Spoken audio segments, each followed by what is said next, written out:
Buenas tardes.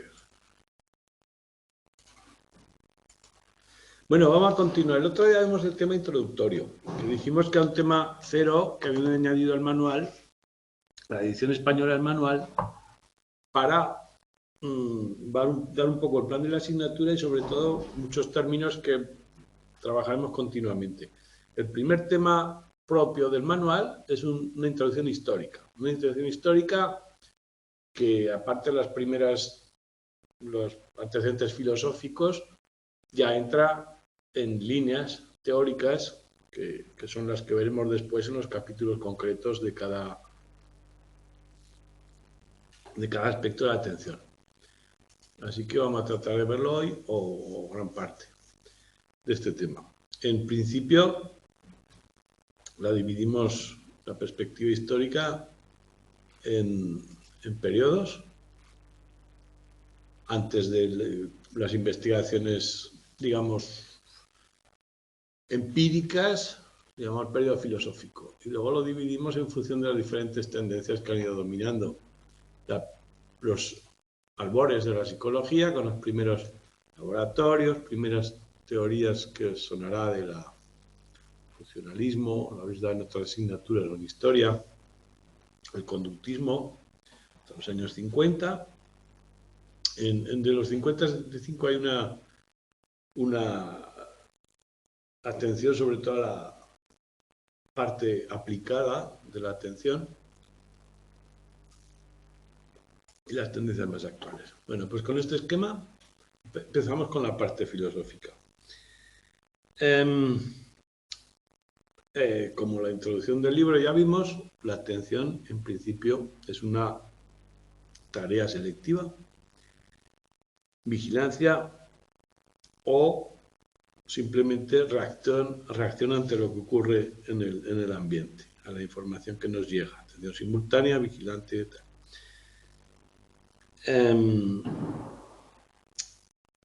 Está asociada estrechamente con la percepción, con los sistemas de acción, el sistema de pensamiento, con la memoria, sobre todo con la cognición y la percepción, porque tienen que ir de la mano a qué atiendo, qué percibo. Y siempre la cognición humana y la atención como parte de ella ha sido objeto de atención filosófica desde hace mucho tiempo. En principio, la atención es el mecanismo director, el control ejecutivo.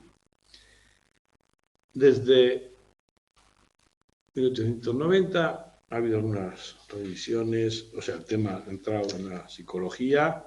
Ribot hizo un resumen de lo que había hasta 1890. En 1908 Titchener y Pillsbury publican también sobre ello. Esto es la parte histórica más concreta.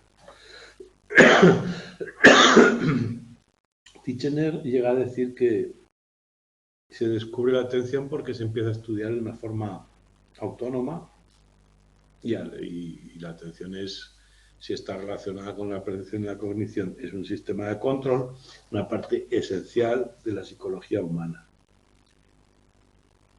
Pillsbury dice que la atención es la semilla o la fuente de los demás procesos psicológicos, lo que los controla. Por lo tanto, uno de los más profundos e importantes que debemos estudiar. Y dada la importancia, se somete a una bastante investigación desde siempre. Tenéis un cuadro con las publicaciones relacionadas con la atención, que una lo nombra, por épocas, cómo va aumentando de una forma sustancial. Vamos con la primera época. Antes de ninguna investigación psicológica, la consciencia y la atención han sido objeto de la filosofía siempre. Bueno, y ahora igual, cada vez más, pero el gran problema filosófico y humano es la consciencia. ¿Qué es la consciencia? ¿Por qué tenemos sensaciones? ¿Tenemos voluntad a la hora de atender y pensar? ¿Hasta qué punto somos automáticos? ¿Hasta qué punto somos autónomos? El pensamiento, la atención y la consciencia, control voluntario. es una pregunta metafísica, aunque hoy en día estamos buscando los mecanismos neuronales. El saber el que lo hace no lo explica tampoco, ¿no? ¿Cómo podemos imbuir conciencia a un robot? El chat GPT este que está funcionando ahora sabe todo, pero no sabe ni quién es, ni siente dolor, ni siente nada. Bueno, pues la autodirección, sentimiento propio, ha sido siempre un objeto de la metafísica. Y unas cuantas... Perdón, yo le he dado aquí sin querer. Y unas cuantas corrientes que no nombran el texto. La primera, autor español, Luis Vives. Luis Vives, ¿veis que detalla algunos aspectos centrales de cada autor? Bueno, pues yo los he puesto los que me parecen más importantes, los que creo que hay que recordar.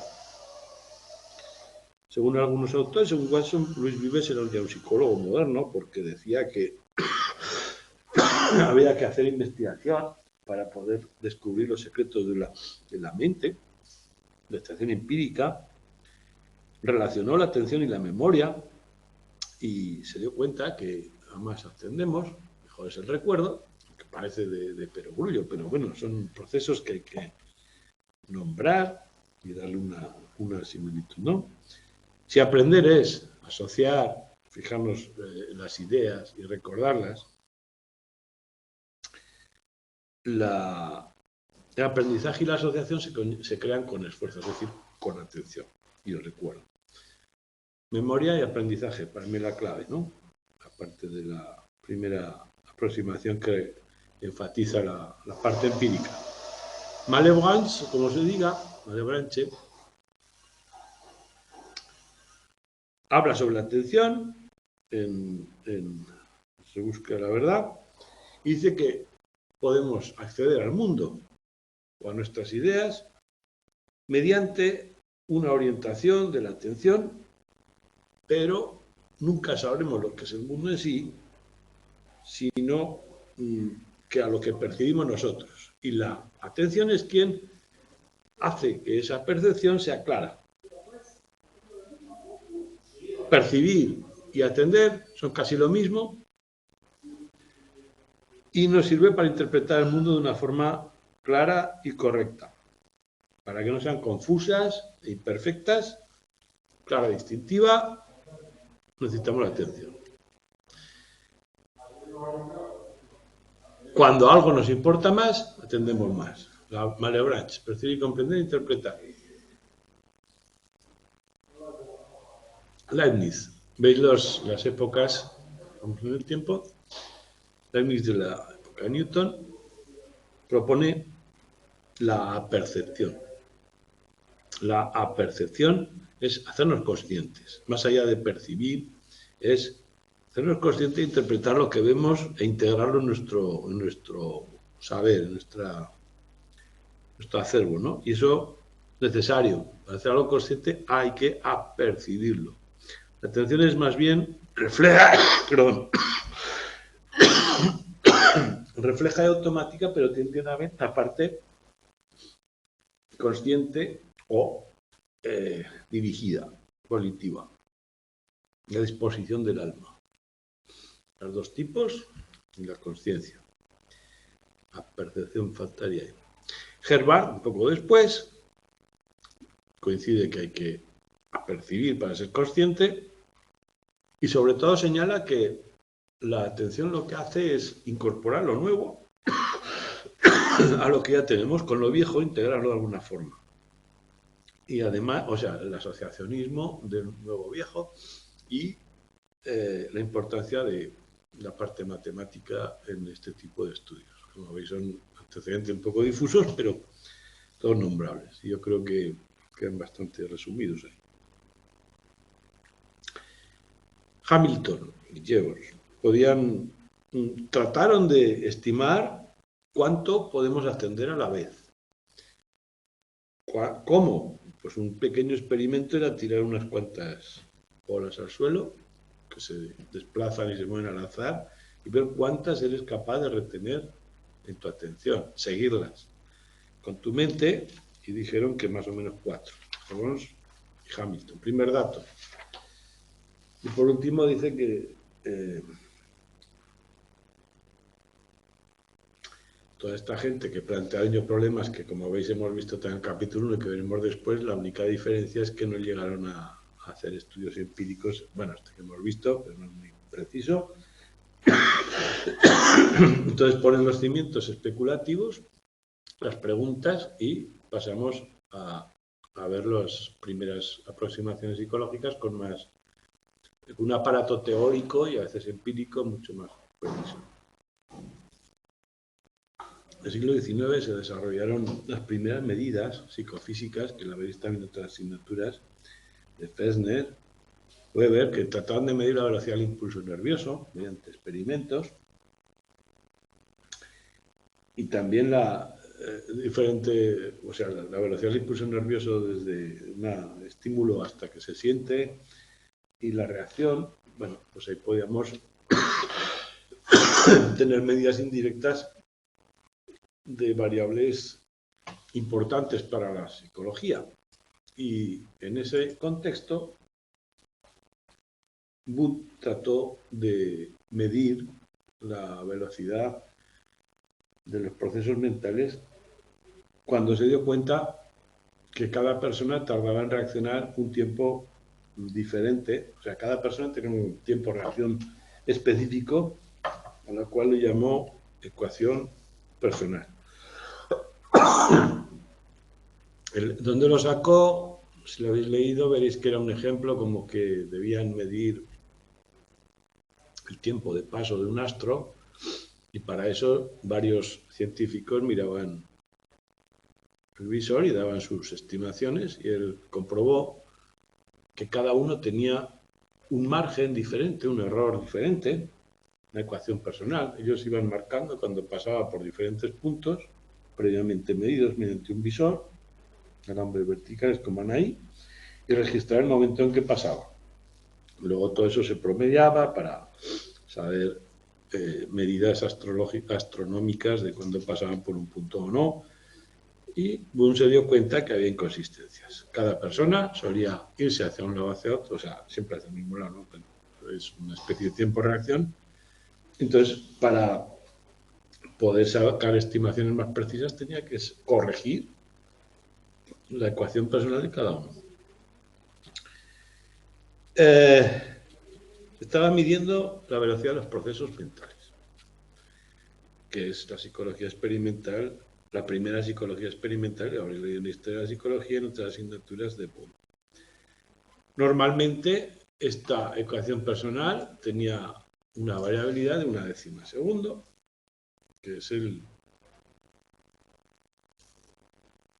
tiempo que tarda en una intención a una respuesta, ¿no? Y bueno, y la voluntad de la atención. No sé, hay un cuadro que señala una misconception, un error de atribución de Wundt, de sus métodos, que siempre se simplifica mucho diciendo que Wundt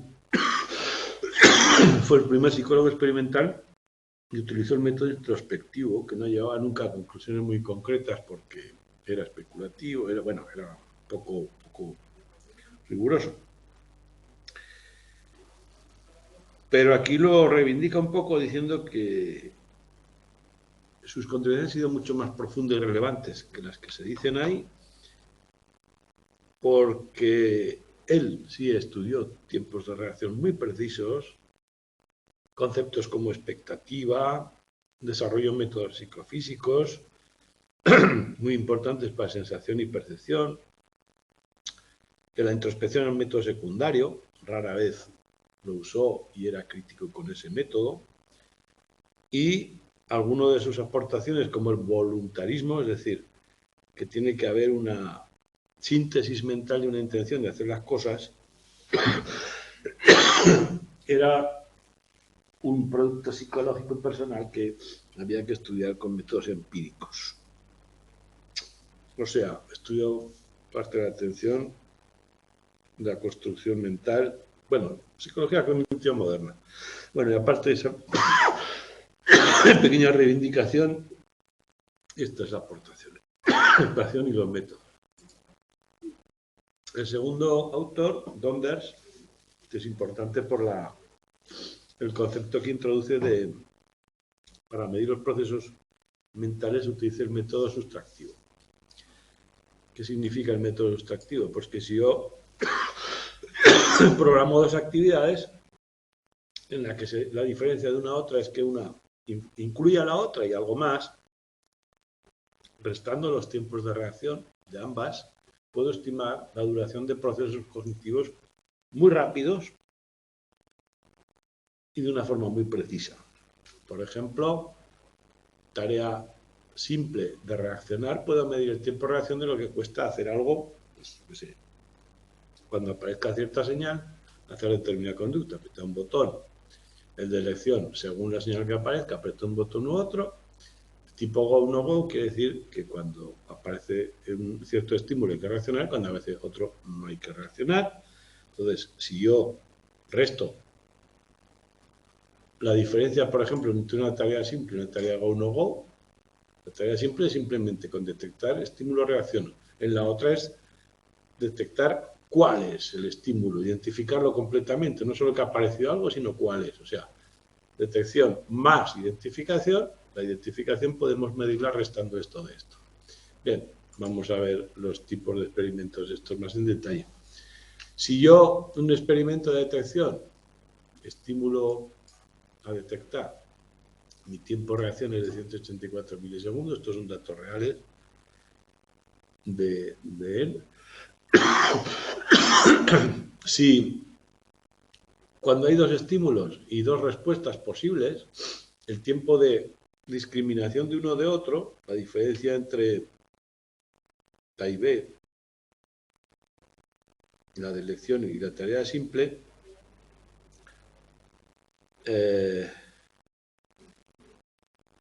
será una diferencia entre decisión, entre uno de los dos, identificación y decisión. En este caso, comprobó que el promedio de la tarea de identificación simple era 184, la de detección doble 350. Esta diferencia es el tiempo que le costaba a la persona discriminar los estímulos. Bueno, pues y viceversa, si comparamos el término go, no go, es decir, identificar el estímulo y responder o inhibir la respuesta en otro caso, el tiempo que tardara aquí menos el tiempo de la detección simple será el que va a inhibir con la expresión de la voluntad, la respuesta que nos dice aquí, la expresión de la voluntad. Esto se llama método sustractivo. Cuidado, este método asume que los tiempos de reacción se suman de una forma simple, no interactúan, requieren métodos sustractivos a su posición.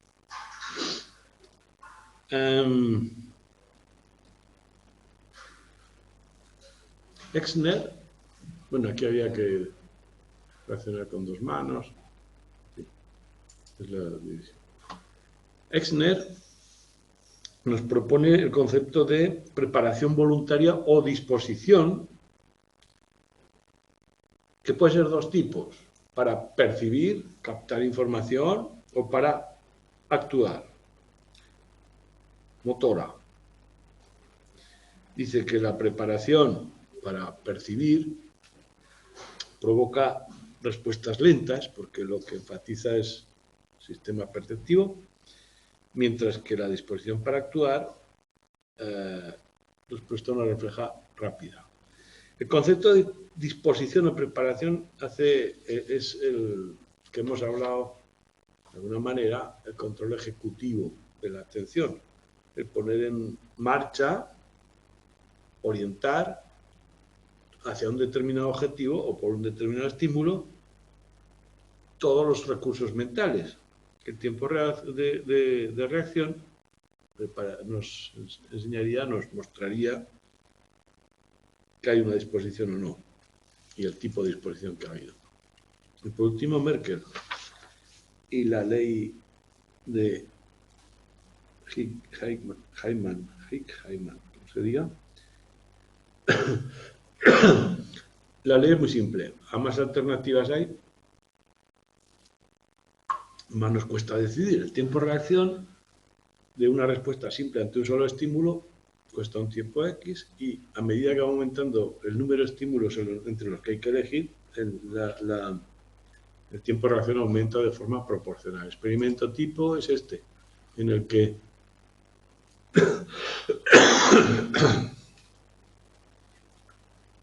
se propone que debe responder levantando un dedo o mostrando un dedo en función del tipo de estímulo. Si el estímulo es 1i, tendría que levantar este dedo. Bueno, perdón, si el estímulo es 1, tiene que levantar este dedo, si es sí, este. Entonces, en el experimento pasaban de 2 alternativas, oeste, 3, 4, 5, hasta 10 alternativas, y el tiempo de reacción, en función del número de alternativas, iba aumentando. Es decir, nos costaba decidir qué dedo movíamos, tanto más en función del número de dedos que había en la ecuación. Y pasando de 300 milisegundos hasta 600 en el caso máximo. Esto se conoce como la ley de Higg-Hyman, simplemente que cuando aumenta el número de alternativas, de manera lineal, aumenta el tiempo de reacción. Necesitamos más, ya lo veremos luego también esto. Bueno, y con eso tenemos la gran parte de este periodo, las primeras medidas psicofísicas de la velocidad de los procesos mentales, y entramos en los efectos, que se fijan sobre todo en la relación con otros procesos. Primero, la percepción. Bien, aquí tenemos bastantes autores. Primero, von Helmholtz, mediante un taquitoscopio, lo digo bien, se dio cuenta que la atención podía disociarse. Aquello que vimos en atención encubierta en el primer capítulo, podía disociarse de lo que estoy mirando. Los ojos pueden quedar estáticos y la atención puede moverse de un lugar a otro.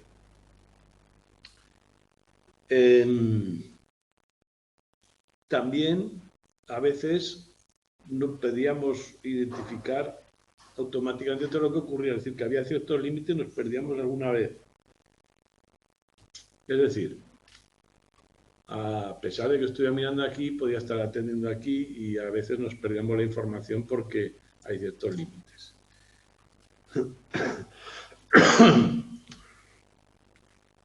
Así pues, la atención no era visual y se puede perder muchas cosas que están pasando. Wundt dice que la atención permite que la conciencia vayamos accediendo a las cosas de la conciencia en función de diferentes grados. A mayor aplicamos la atención o menos, se puede profundizar más o menos, se puede ampliar o estrechar, con lo cual propone la analogía del foco atencional. Para él, la atención afecta a los componentes de las ideas que tienen que ver con él. La claridad, las sensaciones musculares y los sentimientos que afloran con cada una de las ideas.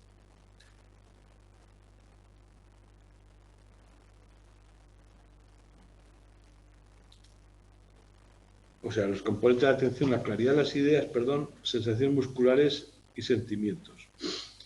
Bueno, os acordáis que hemos nombrado que también incluía el voluntarismo, los procesos volitivos. Bueno, para todo proceso consciente requiere cierto grado de esfuerzo, de volición. Lotze, según él, la atención se puede consciente, puede estar más o menos gradual, como dice Wundt, y que no siempre, hay muchos procesos que pasan casi por debajo de la conciencia o cerca. Entonces, si yo quiero llegar a un nivel máximo de comprensión, de ver la idea, analizarla, si me importa o no me importa, y relacionarla con lo que yo sé, es el máximo grado de atención. Y otras que podían pasar casi desapercibidas. El grado máximo y de las relaciones sin importancia.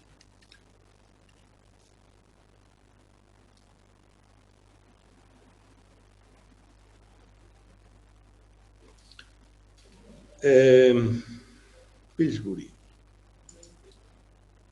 y Culpe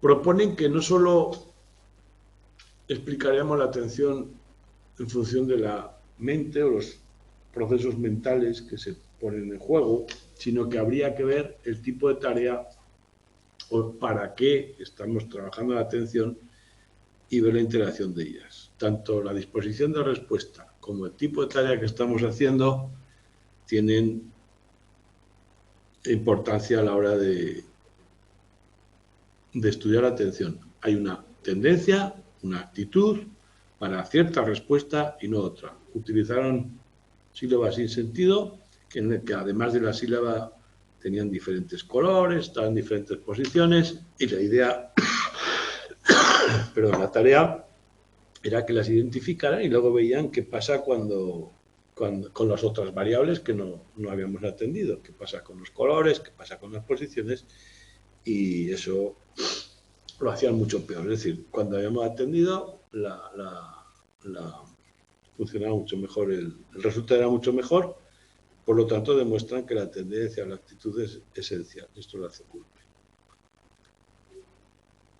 Teoría y disposición. Y el foco central de toda esta época es William James. Y William James, el autor con más influencia, enfatizó el término de claridad,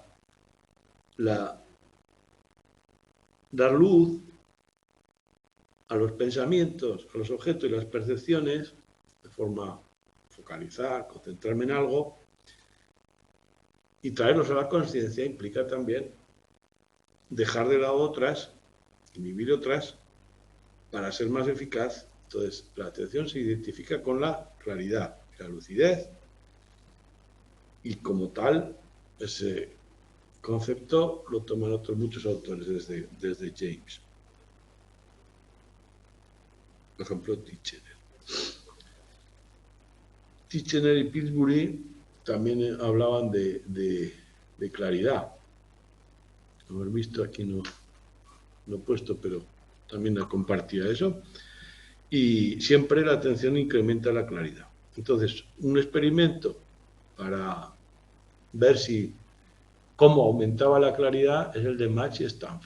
¿Cómo aumenta la claridad de un estímulo? O bien levantando el estímulo del resto, atendiéndole, incrementando la intensidad, la sensación de ese estímulo, o bien inhibiendo al resto, ¿no?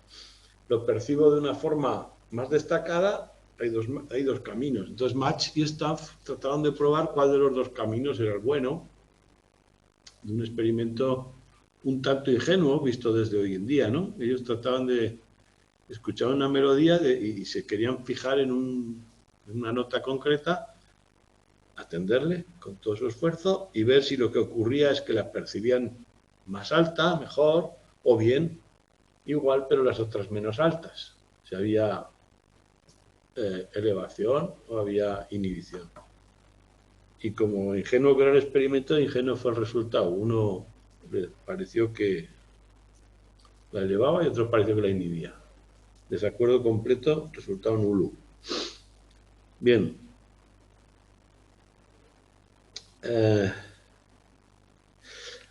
Esta forma de ver, la de James, la claridad, la lucidez de todos estos autores, es básicamente funcionalista, que James es funcionalista, que proviene de la selección darwiniana, es algo que es útil, yo atiendo a lo que es útil, sirve para algo, ¿no? Selecciono la información para reaccionar, y eso es lo más importante. Y tanto la experiencia consciente de lo que veo, cómo lo veo, se quedó un poco de lado. Era más bien una perspectiva funcional.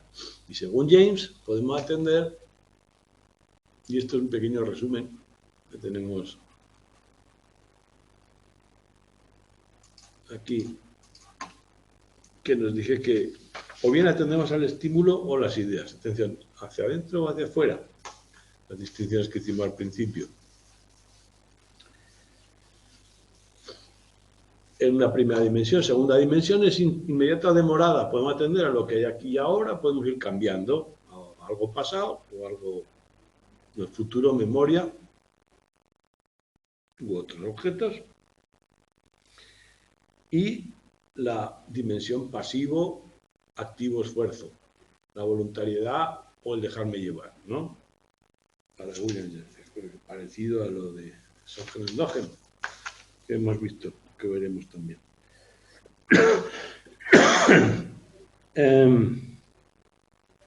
Percibir, comprender, distinguir, que tiene mucho que ver con la percepción.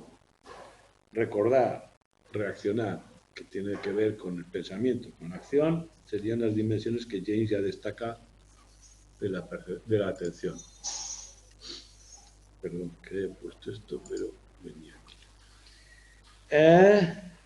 Y la memoria, el recuerdo, el reconocimiento. Pillsbury también señala que se ven afectadas por la atención, como la intuición nos dice.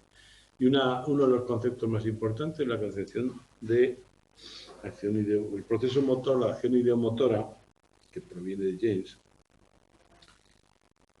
Dice que la atención es un proceso de focalización funcional para hacer algo, por lo tanto también irá asociado a lo que queremos hacer, a una acción de lo que sabemos que según la estimulación, nuestra memoria nos dice qué deberíamos hacer y nos preparamos para la acción. Y esto le ponen nombre, una preparación ideomotora,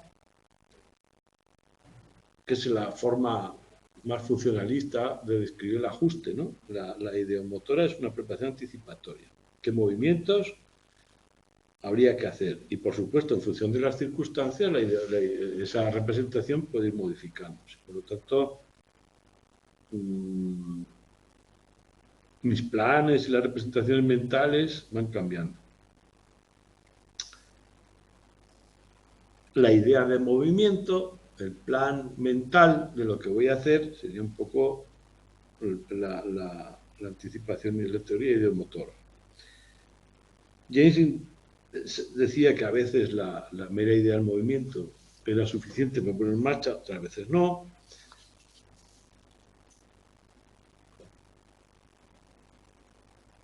Y bueno, y luego tenemos el estudio de Kiel, que dice que podemos entender si hay atención, o sea, la atención ideomotora, si tenemos que realizar otra acción, si tiene una componente ideomotora, otra acción se verá afectada cuando tenemos que realizar una tarea de atención y una acción paralela, ¿no? El experimento de Kiel solía hacer un movimiento repetitivo mientras hacemos una tarea mental, tipo atencional, y interfería sobre la otra. Por ejemplo, presionar una pelota de goma mientras estaba haciendo una suma mental. La pelota de goma acababa por no presionarse en un momento dado. No había manera. Tampoco mantener una presión constante. Yo me acuerdo cuando éramos pequeños que un señor que tenía un kiosco nos regalaba un helado si éramos capaces de comérnoslo sin dejar de mover el dedo. No había manera. El dedo se paraba a medida que estabas comiendo, porque comer con disfrute requería atender al helado y en ese momento se paraba el dedo. Nunca logramos que nos invitara. Pues esto sería la idea, ¿no? La acción ideomotora se demuestra con la interferencia con otras acciones. Bueno, ya tenemos este periodo, vemos que es más científico. Lo que pasa aquí, se han estudiado los efectos, pero no se sabe cómo funciona. Y pasamos a la época conductista, donde los procesos mentales no eran tan importantes y quizás por eso las publicaciones no fueron tan numerosas. Algunos autores dicen que hubo un parón importante en este periodo y que es una especie de puente entre todos estos antecedentes que hemos visto que tratan de temas modernos y lo que viene después. Pero Lobby hace un estudio histórico y dice que ha habido bastantes aportaciones que requerimos, que hay que tener en cuenta de este periodo. Entre ellas, dice que seguían habiendo estudios sobre la atención, aunque en algún periodo puede haber menos, pero se mantuvo esa tensión suficiente para que el puente sea efectivo entre los estudios primarios y los estudios previos y los siguientes. Y en los años 50 está el filtro de Broadbent, que ya hemos visto y que veremos, que ya retoma los estudios anteriores. Entonces, para él, Valovi, nos propone algunas aportaciones de este periodo, fundamentales e importantes. Herschel dice que es muy importante la disposición mental, preparación mental para cada tarea, y en función de eso hay un coste, si hay que cambiar de tarea. Si la tarea es repetitiva y siempre la misma, mismo set mental, la misma preparación nos servirá para continuar, y si hay que cambiar ese set. Por lo tanto, el coste por el cambio demostrará la importancia de la disposición mental. El tipo de tarea que demuestra esto es el experimento suyo, en el que presentaba números a los que había que añadir un 6 y tomaba el tiempo de reacción, le costaba, y luego presentaba otra lista en los que alternativamente había que sumarle 6 o restarles 3, y ahí el tiempo de reacción aumentaba. Ese es el coste por el cambio. Si solo es una tarea, el TR era 1 y aquí aumentaba. Por lo tanto, hay una disposición mental que explica esa diferencia. Es un concepto que veremos luego. Segundo, periodo refractario psicológico. Cuando reaccionamos con cualquier estímulo, hay una pequeña ventana después en la que la activación neuronal, lo que sea que ocurrió disminuye. Es como cuando llega la luz a la retina, se excita y automáticamente luego hay una especie de inhibición automática, una especie de descanso, ¿no? Periodo refractario psicológico, un periodo después de cada reacción en el que la capacidad de reacción baja. Para demostrarlo, este experimento simplemente medía el tiempo de reacción que daba cuando tenía que pulsar un botón ante la aparición de un sonido. Tenemos que atender al sonido, un tono, y cuando aparece el tono, le damos. Bueno, pues si el tono aparecía con mucha frecuencia, ponía cuánto, da igual, con mucha frecuencia, el tiempo de reacción era más alto que, en este caso, que aparecía con menor frecuencia, y aún más que este, que aparecía con mucha menor frecuencia. Es decir, aquí, una vez que reacciona este, hay un periodo refractario que me cuesta más atender al siguiente. Aquí esto se corrige y aquí se corrige mucho más. Eso demuestra que después de una reacción hay un periodo en el que me es más difícil reaccionar, el periodo refractario psicológico. Respuestas más lentas con intervalos cortos que con intervalos largos. Y el tercer efecto del periodo conductista es el efecto Stroop, que a lo mejor lo habéis visto ya, porque es muy famoso, y es la interferencia de la información que nos llega, de cualquier manera, a pesar de ser irrelevante, para realizar una tarea, y es el efecto pues, un lector experto que puede leer estas palabras de un solo vistazo, rojo, azul, verde, azul, rojo, verde, se mide el tiempo. ¿Cómo que no hay sonido? A mí me dice que sí. No sé si los demás oís. Ah, por lo menos estará grabado, aunque no lo oigas ahora. Bueno, aquí, si yo comparo lo que tardo en leer esto, lo que tardo en nombrar estos colores, tengo, según recordáis el sistema sustractivo de Donders, tengo una medida de la velocidad de reacción ante un estímulo simple. Ahora bien, si yo le pido a una persona que me diga en qué color están impresas estas palabras, habrá una reacción mucho más lenta que aquí, en lo que solo tiene el nombre del color sin una palabra debajo. ¿Qué está ocurriendo? Que no puede evitar la lectura, porque es un proceso altamente automatizado, ya lo ha demostrado aquí, no puede evitar la lectura inconsciente implícita, con lo cual penaliza la identificación del color, porque al leer, esa información compite con la del color. Cuando yo leo azul, decir rojo me cuesta un poco más que decir rojo aquí, ¿no? Bueno, pues esa diferencia del tiempo-reacción es el efecto Stroop. Es el periodo, el efecto de la información relevante que interfiere en la, en la tarea. Bueno, las personas difieren en su capacidad de inhibición y de control de esto, pero todo el mundo tiene un nivel de efecto, ¿no? En esto lo podéis comprobar. Los test de atención muchas veces incorporan una tarea de este tipo, ¿no? Se mide la velocidad de lectura, se mide la velocidad de nombrar colores y se ve el efecto de interferencia, ¿no? Este efecto ha sido muy famoso y se ha utilizado muchísimo y lo veréis. Hay un detalle importante. Normalmente el significado interfiere a la hora de interpretar la tinta. O sea, si yo uso aquí como os he enseñado, el azul, leer azul, interfiere en decir rojo, pero no tanto al revés. El color, a la hora de leer, si yo leyera estas palabras, las leería prácticamente a la misma velocidad que estuvieran en negro. El efecto es asimétrico. La fuerza que interfiere es la lectura, no la otra.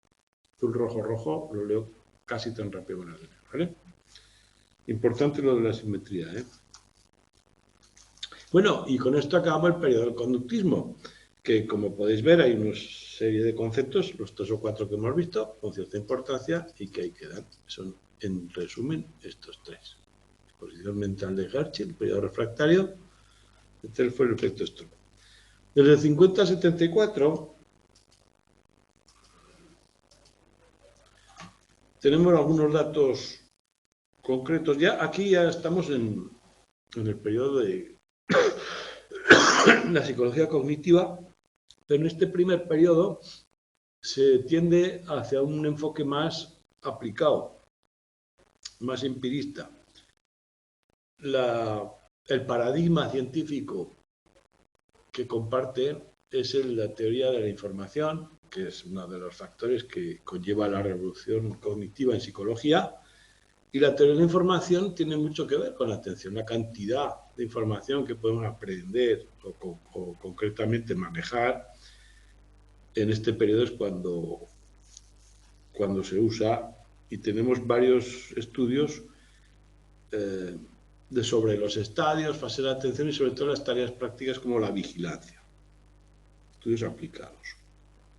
Macworth hace un estudio sobre la vigilancia. La tarea es simplemente ver un reloj que la aguja da saltos de 5 por vuelta, ¿no? ¿Cómo está ahí? Cada 12 minutos. Da saltos de 12 minutos por vuelta, o sea, pam, pam, pam, pam. Y de vez en cuando da un salto doble. Y la tarea del vigilante es apretar un botón cada vez que detecta un salto doble. Cada segundo hay un salto, ¿no? Pam, pam, pam, pam. Y cada ¿cuánto? Ocasionalmente se producía un salto de 24 minutos. La tarea consistía en apretar el botón.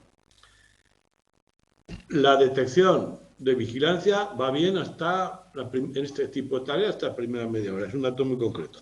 Mantenimiento hasta media hora va bien. Quiere decir que el esfuerzo a partir de media hora es excesivo, ¿no? Bien. Este fenómeno se llama decremento de la vigilancia. Segundo efecto de este periodo, el cocktail party, es decir, el efecto de la fiesta. ¿Qué ocurre cuando hay mucha gente hablando? Bueno, en España esto es muy habitual. Estamos en bares que está todo lleno de ruido. Entonces yo atiendo al que tengo enfrente o al que tengo al lado y hay una especie de focalización en el canal que yo quiero atender. Bueno, pues el cocktail party. En una fiesta donde hay mucho ruido, yo selecciono qué estímulo quiero atender entre otros similares y puedo mantenerlo con cierto esfuerzo. Esto lo escribe Cherry y lo estudia experimentalmente mediante el procedimiento de la escucha dicótica, que lo veremos muchísimas veces. Es decir, aprovechando que tenemos dos oídos, damos un mensaje a cada uno de ellos y le pedimos que atienda a uno y no a otro. Experimentalmente, la atención hacia uno y no a otro la podemos promover mediante instrucciones o bien con el sombreado. El sombreado es pedirle que repita en voz alta el mensaje atendido. Eso le obliga a estar consciente, a estar atento y a borrar rápidamente porque lo tiene que decir el otro. ¿Vale? En esa escucha dicótica en la que sombreamos el mensaje atendido, es decir, lo repetimos, queremos saber qué pasa con la información no atendida. Igual que en el cocktail party nos interesaría saber qué ocurre con la información no atendida. Esa es la clave. ¿Qué detalles se nos quedan cuando no atendemos? ¿Qué detalles pasan a través de una atención inconsciente y cuáles dependen solo de la consciente? Bueno, es importante, pero lo volveremos a ver. Del mensaje no atendido no se acuerdan nada del significado, ni siquiera un cambio de idioma, pero algunas veces si cambiaba la voz de un hombre a mujer, sí que se dan cuenta. Bueno, algunas características físicas dejan huella, otras no. Luego ya veremos que a veces entran algunas más.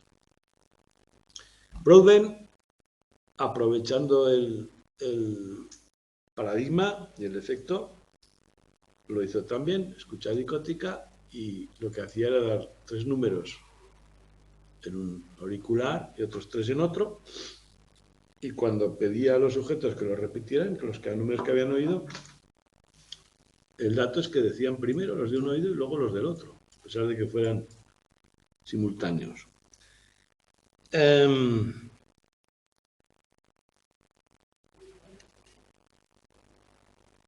Ahí es un estudio que le llevó a su teoría de filtro, que la veremos enseguida, en la que al parecer hay un almacén previo donde están todos y que atendemos al almacén y vamos buscando los datos, pero un almacén de uno y almacén de otro.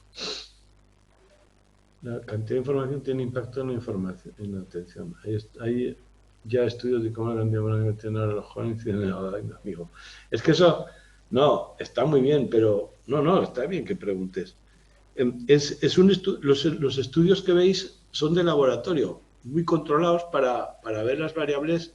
El estudio de Hayek-Jackman, el de los dedos, es muy controlado. Ahora, si tú quieres hacer un estudio, esa hipótesis que está diciendo los jóvenes, no sé qué, su capacidad de aprender, ojo lo que estás midiendo. La variable capacidad de aprender depende de 1000 factores. La cantidad de información a la que entiende y tal depende de 1000 factores. Y luego encima lo quieres comparar con otra generación. Cuidado. El problema es sacar conclusiones rápidas de datos muy complejos. Entonces, es muy diferente. Tú lo que tendrías que hacer es a estos jóvenes que te dicen, y eso sí que hay experimentos, que te dicen, yo puedo atender a 3 cosas a la vez. Muy bien, te pongo 3 tareas, te mido el tiempo de reacción en un laboratorio. Y ahí se ha demostrado que no es verdad. Nadie atiende a 3 tareas a la vez, ni a 2. Lo normal es que haya saltos entre una y otra, pero experimentos base muy controlados y los experimentos en tiempo real o en contexto real son muy difíciles de sacar conclusiones. Ese es el problema. Tenemos que partir de esto, ir ampliando. Y si sabemos que los procesos básicos no podemos atender a 2 cosas a la vez, obviamente tampoco en un ambiente complejo. Bueno, me pregunto porque parece que hay los niños. Bueno, eso también es una especie de moda. Lo que pasa es que, digo, a ver, es una opinión mía, los trastornos infantiles y los problemas están muy sujetos a la agenda de los periódicos. Están muy sujetos a la agenda de los periódicos. Hace unos años no se hablaba más que de bullying, ahora no hablamos más que de déficit de atención, mañana de no sé qué. Siempre ha habido de todo, siempre ha habido de todo. Y los niños no tienen déficit de atención, lo que tienen es atender a cosas que tú no quieres. Bueno, puede ser, pero los niños atienden a cosas que les interesan a ellos. A lo mejor tu problema es que no logras que atiendan a lo que tú quieres y probablemente si tienen más estímulos como ahora puedan tener audiovisuales, atiendan menos a los personales, pero es lo mismo que antes, es un estudio muy difícil de llevar a cabo. Por supuesto, los teléfonos no sabemos cómo nos van a influir, pero eso está todo el día así, no puede ser bueno, ni para los hijos ni para los padres. O sea, ahí hay un campo para estudiar porque es bastante nuevo ese fenómeno. Sí, es una moda. No, la moda periodística, otra cosa es la científica, ¿eh? La gente sigue estudiando las cosas y hay que estar ahí. Bueno, según Broadbent, lo que está ocurriendo es que hay un filtro. Cuando él ve que se canaliza o se atiende a la información de un oído y luego del otro, dice que en el almacén sensorial está toda la información. Luego, si necesitamos hacer alguna operación, como no podemos mantenerla toda, tiene que haber una selección. No hay, tenemos un canal de capacidad limitada, un cuello de botella, ya hemos hablado, y así pues, un filtro selectivo. Para él ese filtro está muy pronto, poco después de la información sensorial, y luego ya la información que llega al procesamiento superior está filtrada, está limitada. Solo aquello que se ha atendido pasa al filtro, ¿vale? Luego, diversos estudios, estos del 58 posteriores, ponen en duda que ese filtro esté ahí o que sea de esa naturaleza y tenemos dos teorías que surgen. La de el filtro atenuado de Treisman, haciendo estudios sobre qué información pasaba y qué no pasaba, y la de el filtro tardío, que es una opción de filtro más posterior al temprano, ¿no? La de Treisman simplemente dice que no es que una información llegue y la otra no, sino que una llega más atenuada que la otra, pero llegan las dos en cierta medida, en medida diferente. El filtro sigue siendo temprano, con lo que hace es atenuar aquello que no nos importa tanto. Pero cualquier información que pasara ese umbral de atenuación podría llegar. Antes hemos dicho que ciertos cambios físicos podían, al mensaje no atendido podían llegarnos. Pues en este caso sabemos que si un mensaje no atendido en la tarea de escucha dicótica o anterior, dicen tu nombre, probablemente reacciones. O dicen algo que tú crees que deben decir o que estás esperando que digan, aunque no estés atendiendo, cuando aparece esa palabra la atiendo. Entonces, algo pasa y si mínima la información para la tarea, pero fisto también lo veremos más en detalle. Y Deutsch proponen que la información siempre es identificada, que pasa, pero es que es mucho más tarde. O sea, aquí sigue la información y al final, cuando ya trae una operación cognitiva y has identificado la información, hay una selección tardía. ¿Cuándo? Pues lo veremos porque sigue el debate y en general parece que la que gana en datos experimentales es la atenuada. Bien. Dentro de este periodo también hay una tendencia a estudiar los límites de la atención y se introducen tareas visuales. Ya habéis visto que las del oído son fáciles porque tenemos dos oídos para escuchar dicótica. Bueno, pues introducen tareas visuales y la hipótesis es ver hasta qué punto podemos administrar los recursos de atención. Recurso limitado, ¿A qué lo aplicamos y con qué criterios? Hay un modelo de Kahneman de la curva POC, eso lo veremos luego, que es la Performance Operator Characteristic o algo así, curva de rendimiento característica del operario, que es una especie de decisión cuando hay tareas a cuál dedicar más o menos. Y se basa en eso, en la falta de recursos. Los recursos de la atención dependen de la energía que le pongamos en ello, cuyo símil es la activación o arousal. Y, por supuesto, la importancia y las demandas de la tarea en la que estamos trabajando. Cuando la tarea es demasiado difícil, tenemos que tomar decisiones. Pues ahí sale la curva POC. Priorizar una tarea por otra. Estas curvas se elaboran mediante tareas duales y se puede medir la carga mental de una tarea. Estudios experimentales de qué puede hacer una persona. Hay esos estudios que os nombraba antes, de los jóvenes, que de verdad puedes aprender dos cosas. Pues aquí hay estudios de carga mental. Hay algunos de ellos que los veremos. También es importante que en este periodo podemos atender a datos psicofisiológicos de potenciales evocados de actividad cerebral en directo cuando tenemos el estímulo, que son relativamente nuevos. No tenemos que cortar las vías de los animales para estudiarlo. Y bueno, y el periodo actual, desde ahí hasta la actualidad, la atención está de moda, como habéis nombrado aquí mismo, en las escuelas ahora está muy de moda, muy difícil de atención en muchos estudios, pero independientemente de eso, de las modas sociales, científicamente también. Ahora mismo hay, a pesar de que hemos visto que hace en el periodo anterior tenemos la cantidad de energía y recursos, hoy en día tenemos muchas hipótesis de recursos múltiples, es decir, dependiendo del tipo de tarea, del sistema perceptivo implicado y la conexión entre el sistema perceptivo y el tipo de tarea, es decir, si hay correspondencia o no, probablemente estén actuando diferentes canales o mecanismos atencionales independientes entre sí que pueden actuar a la vez con pleno rendimiento. Tenemos a principios de los 70 los modelos de recursos múltiples. Jesús. Si dos tareas pertenecen a diferentes modalidades sensorial, es más fácil hacerlas a la vez. Verbal y visoespacial es lo normal.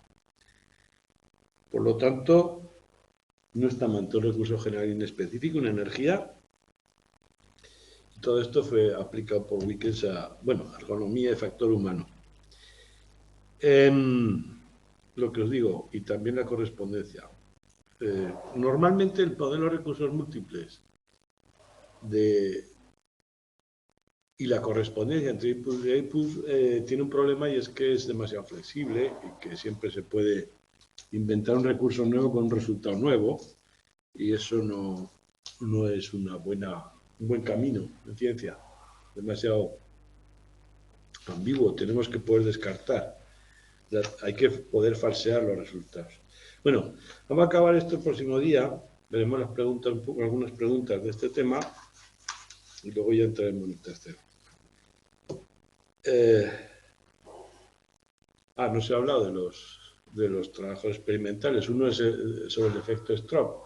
Según veamos el contenido, igual lo incluimos en las sesiones siguientes, o si tiene algún contenido más avanzado lo dejamos para después. Pero bueno, el próximo día que haremos este tema, empezaremos el siguiente y quizás veamos algún artículo científico. ¿Vale?